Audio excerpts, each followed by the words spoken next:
नमस्कार, बहुत स्वागत है आपका। पिछले 3 दिन से राजस्थान अनिल कपूर की एक फिल्म थी जिसमें वो एक दिन के मुख्यमंत्री बने थे, उस नायक फिल्म को महसूस कर रहा है। भजनलाल शर्मा ने आज मुख्यमंत्री के तौर पर शपथ ली है और इसके साथ ये कहा जा रहा है कि राजस्थान में अब एक नए युग की शुरुआत है। नए युग की शुरुआत 2018 में भी बताई गई थी, 2013 में, 2008 में, 2003 में और उससे पहले 5 साल के दरमियान 5 साल के फासले पे बताई जाती रही है। तो क्या कहीं कोई फर्क है 2023 में जो नया युग बताया जा रहा है, नए युग की शुरुआत बताई जा रही है उसमें, और पहले जो बताई जाती रही है उसमें? इसको लेकर भी कहीं ना कहीं बातचीत करने की ज़रूरत है। और इसके साथ ही जो नफ़े नुकसान पर बात हो रही है, भजनलाल शर्मा के रूप में एक बिल्कुल नया चेहरा, एक बिल्कुल नया प्रयोग करने की जो हिम्मत की है भारतीय जनता पार्टी ने, उसके ऊपर भी बातचीत हो रही है, होनी भी चाहिए। तो पहले नए की बात करते हैं। ये कहा जा रहा है कि अगर नए का प्रयोग करना भी था तो बहुत सारे लोग थे, बहुत सारे ऐसे लोग थे जो स्थापित चेहरे थे, और उनमें से किसी को अगर आगे लाया जाता तो दोनों बातें हो सकती थी। नया चेहरा भी हो जाता और किसी तरह का राजनीतिक जोखिम भी नहीं होता।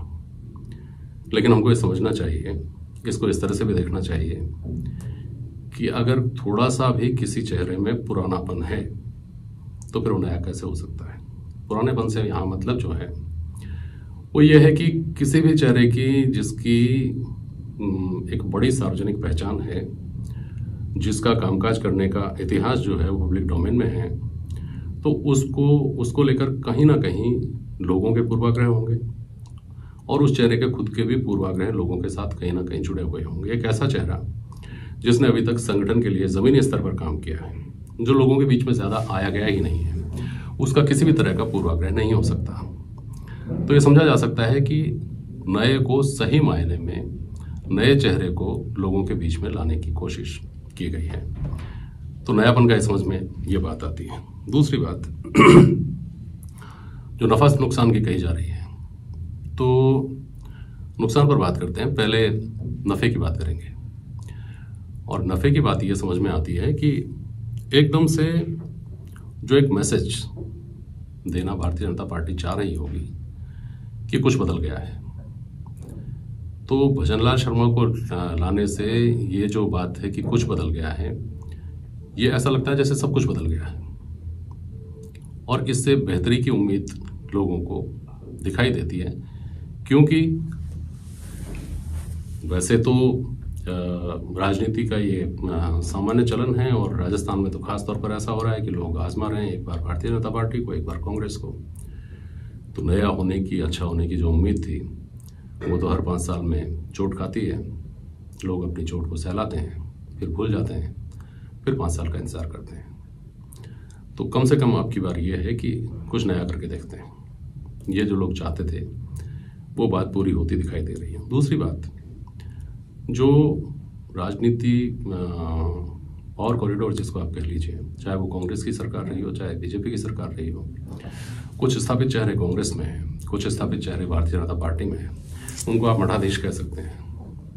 वो पहले से आपको पता होता है कि ये व्यक्ति अगर बीजेपी की सरकार आई तो फला फला फला फला फला व्यक्ति पावर में रहेगा। कांग्रेस की सरकार आई तो फला जी अमुक व्यक्ति, ये साहब वो साहब, ये सब पावर में रहेंगे।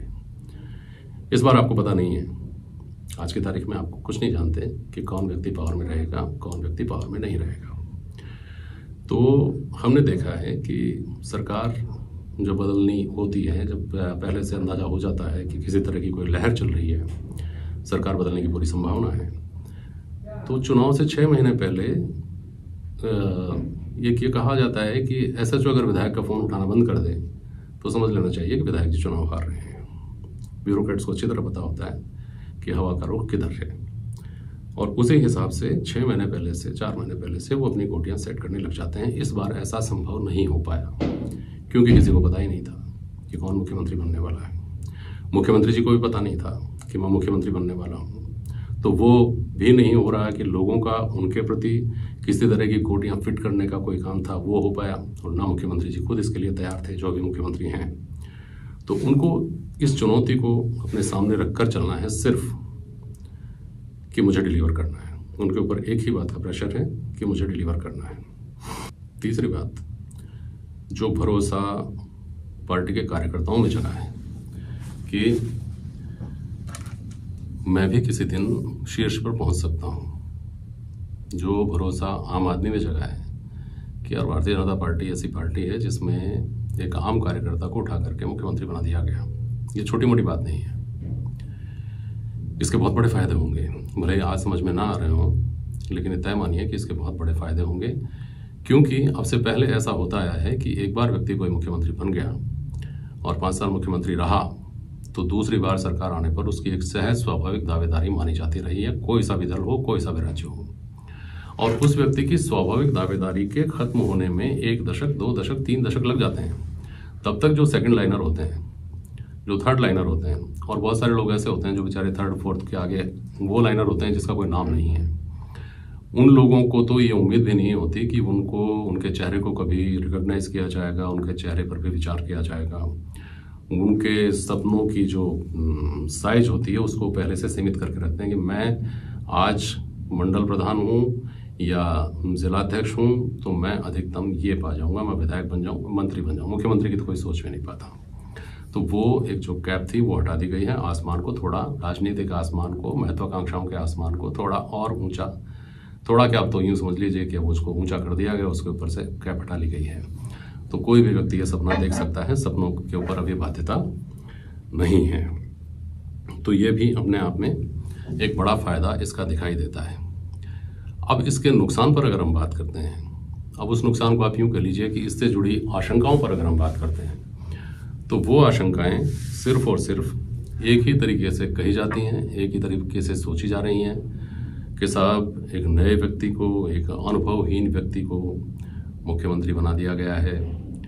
अब ये अगर डिलीवर नहीं कर पाते हैं तो नए व्यक्ति को, एक अनुभवहीन व्यक्ति को मुख्यमंत्री बना दिया गया है। लोकसभा चुनाव आने वाले हैं, बाकी तमाम चुनाव हैं, पंचायत के, निकायों के, उस सब में क्या होगा? ये चेहरे का करिश्मा उसमें कुछ कर पाएगा क्या?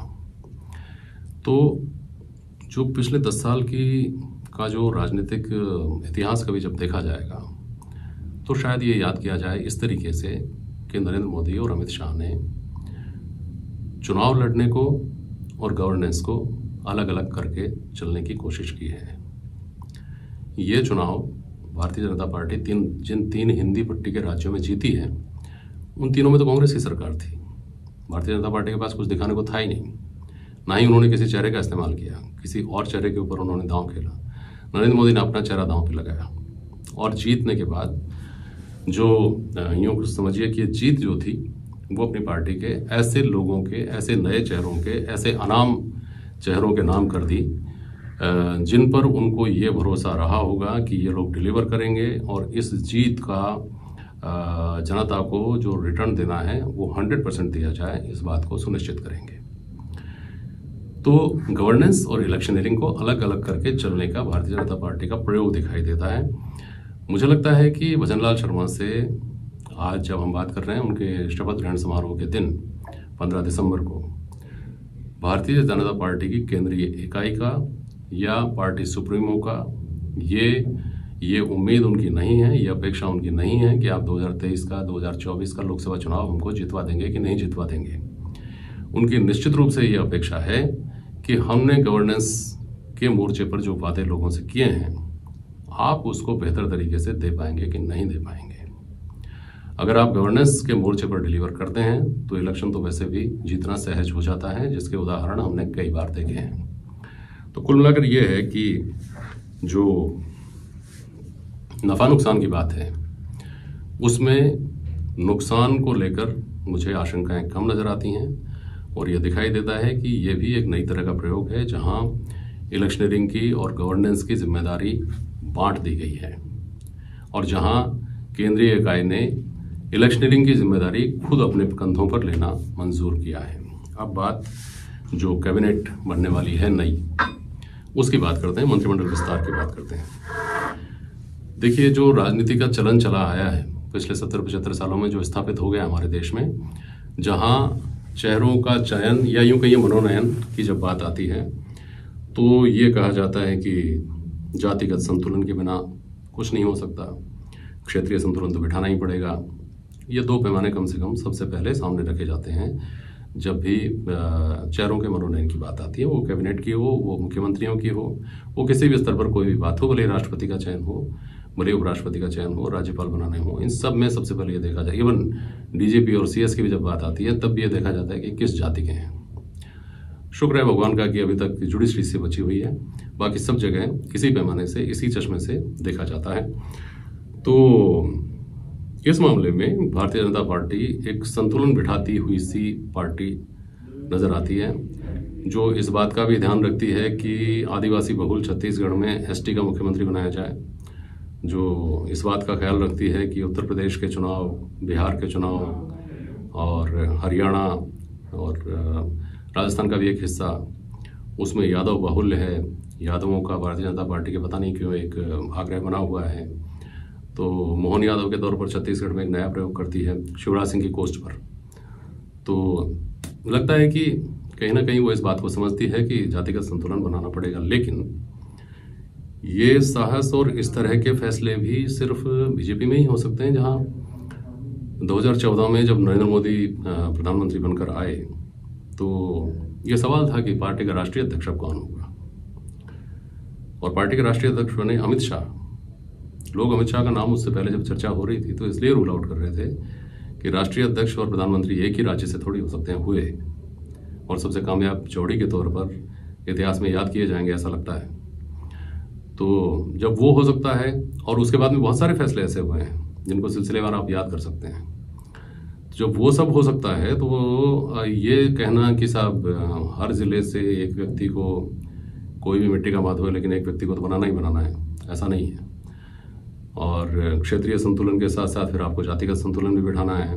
तो ऐसा प्रारंभिक तौर पर इतना तो लगता है कि जो मुख्यमंत्री और उप मुख्यमंत्री के तीन चेहरे हैं वो जातिगत सामंजस्य भी उनमें दिखाई देता है, लेकिन बाकी का मंत्रिमंडल इस नजरिए से देखा जाएगा कि चूंकि जातिगत समीकरण बिठाने हैं और चूंकि उन जातिगत समीकरणों को बिठाकर आपको आगे चुनावी लाभ लेना है, ये नहीं लगता। हो भी सकता है, मैं कहता हूँ संतुलन जहाँ पार्टी को लगता होगा वहाँ पार्टी बिठाने की कोशिश करती होगी, लेकिन मुझे लगता है कि सबसे बड़ा जो पार्टी के सामने मैंडेट है, जो नई टीम के सामने मैंडेट है, या जो नए सीएम है उनके सामने जो मैंडेट है, वो ये है कि आपको गवर्नेंस के मोर्चे पर काम करना है। क्योंकि अभी वो जो कर सकते हैं वो गवर्नेंस ही है। अभी वो नई नीतियां बनाना, उन पर काम करना, उनके लिए बजट जुटाना, उसके हिसाब से ब्यूरोक्रेसी को चुनना और फिर डिलीवर करना, इसमें समय लगता है। लेकिन गवर्नेंस का एहसास आपको पहले दिन से होने लगता है अगर आपका मुखिया चुस्त दुरुस्त है और वो अपने कम से कम जो उसका पुलिस बेड़ा है उसको भी ठीक तरीके से मुस्तैद कर देता है, तो आपको पहले दिन से महसूस होने लग जाता है कि शासन का प्रदेश में इकबाल है। तो मुझे लगता है कि इसके साथ कामकाज की शुरुआत होगी और अगले बहुत कम वक्त में जो टीम भजनलाल है उसके सामने सबसे बड़ी चुनौती गवर्नेंस की होगी और डिलीवर करने की होगी। पॉलिटिकल डिलीवरी के बारे में मुझे लगता नहीं कि अभी सामने कोई बहुत बड़ी जिम्मेदारी या बहुत बड़ी अपेक्षा उनसे की जाएगी। बहुत बहुत शुभकामनाएं भजनलाल जी को और उनकी टीम को और उनकी संभावित टीम को और भारतीय जनता पार्टी की सरकार को। और ये उम्मीद आम आदमी की आप तक पहुँचे कि किसी बदलाव की, किसी बड़े बदलाव के साथ अब प्रदेश में भी जो हालात हैं, ज़मीनी हालात हैं, उसमें बड़े बदलाव की उम्मीद की जाती है। बहुत बहुत शुक्रिया।